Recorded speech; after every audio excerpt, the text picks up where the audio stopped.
சிரத்தினை கருடன் ஸ்ரத்தையாய் காக்க, நெற்றியை வினதையின் மைந்தன் காக்க, பாம்பின் பகையோன் கண்களை காக்க, தேவர்கள் பணிவோன் செவிகளை காக்க.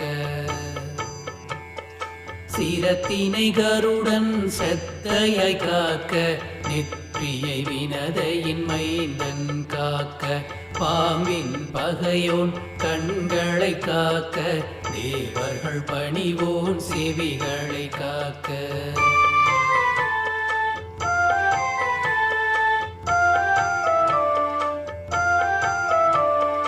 நாகத்தின் பகையோ நாசியை காக்க, தேகத்தை நாரணன் வாகனன் காக்க, சூரியன் சோதரன் தொண்டையை காக்க, வீரிய மாபலன் தோள்களை காக்க,